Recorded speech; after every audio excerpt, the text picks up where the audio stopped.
Okay, I hope the sound comes good out on this one. The video that I'm clipping it out of doesn't have greatest sound in the world. Indeed, it sounds a little muffled, but that's why I have the caption on down there so you can actually see the words. Although that's never totally accurate either, is it? So I might interject and say something during this, but this is a vid showing you a few things here. You know that people, want to make an old bed and breakfast for people when they retire. A lot of times they want an old B&B that they can turn into.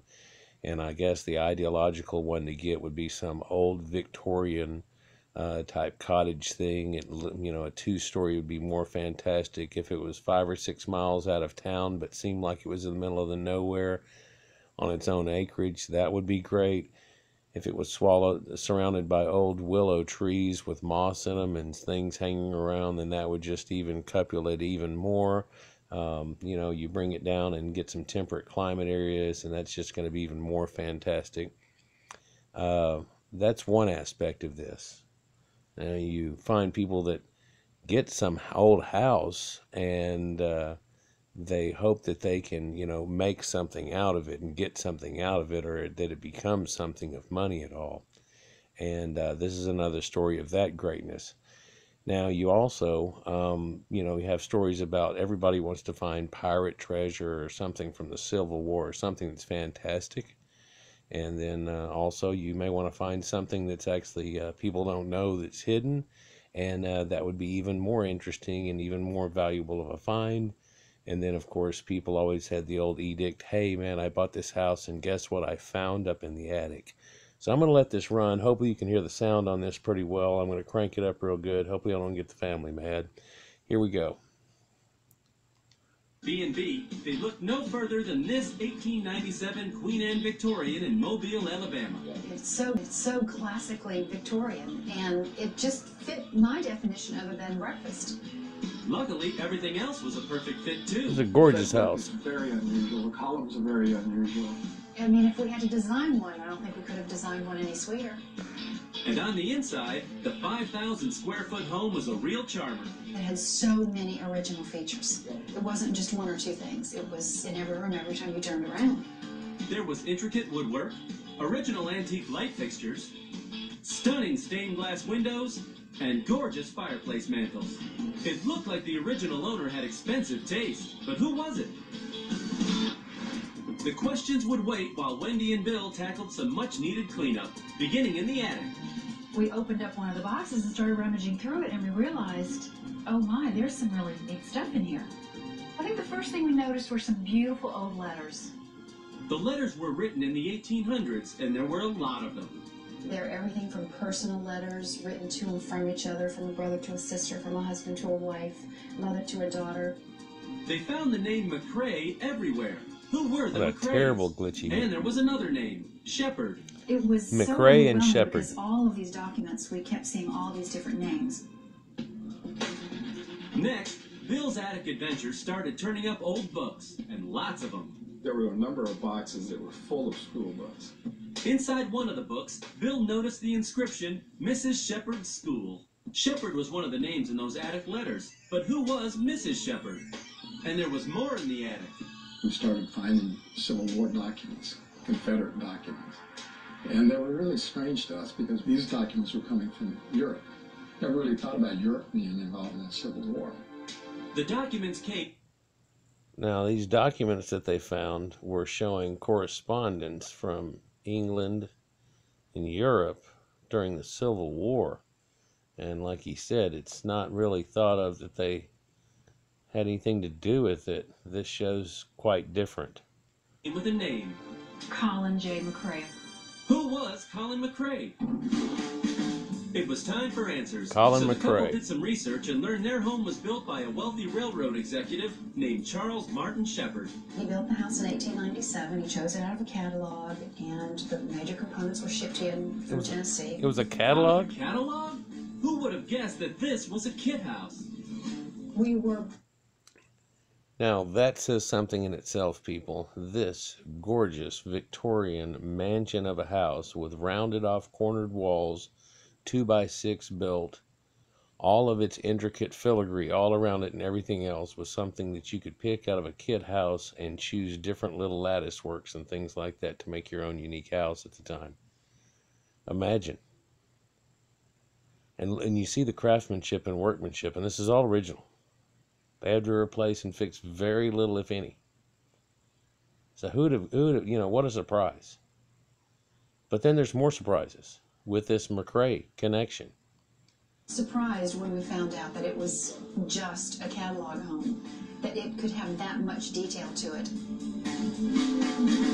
Shepard and his wife Kate had 5 children, and 2 of their daughters had a passion for teaching.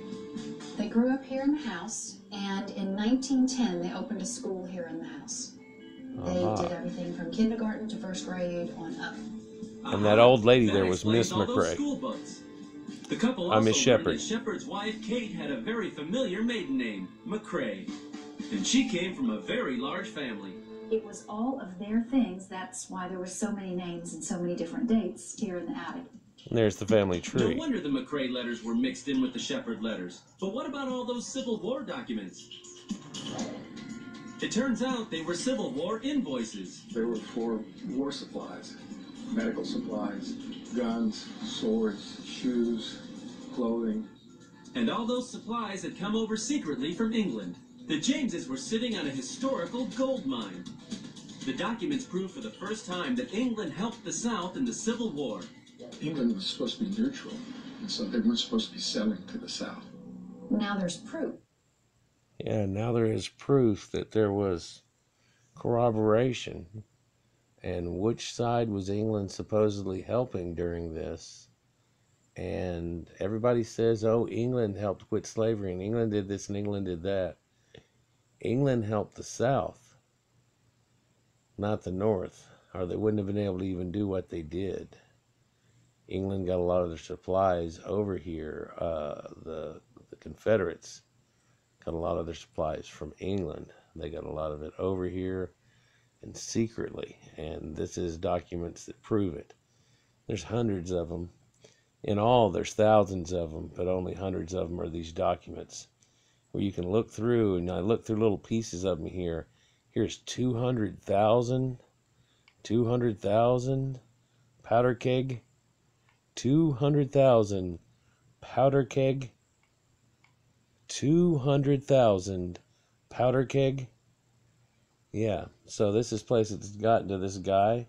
All these in these boxes that they have that are da-da-da, and they're what they're for and what they're marked as. Who, what, where, and how. And who was doing business with the Confederacy. And how much they were paying for it, and what it was. And when it was coming over here. In all, they found more than 1,000 documents in the attic. It's an incredible amount of information that was thought to have been lost. So well, who was Colin McCrae? It turns out he was Kate Shepard's great uncle and the chief financial agent for the Confederacy. And he kept a paper trail of every penny he spent. At the end of the war, most of those documents were burned. McCrae kept these documents, and somehow they got back here into this house.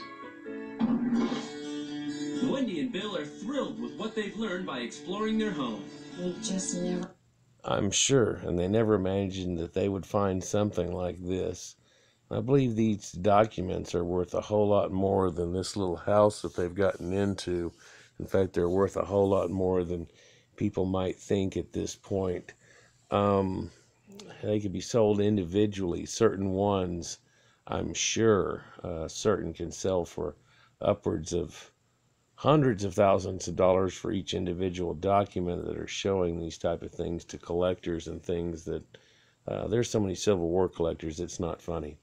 And it's amazing that this great Victorian house here still held these things in the attic after all these years. And it's amazing that small things like this still pop up. In fact, I wouldn't call this a small thing at all. I would call this something that rewrites history. Imagined it would hold this much history. But now that Bill and Wendy have found their place in the history books, they can't help wondering if their original furnishings could be valuable too. And they end up being valuable. If you watch the whole thing, I'll try to put a link in here of it. But yeah, quite interesting story, and quite an interesting history that we never know about, isn't it? Like, share, and subscribe, guys. Peace.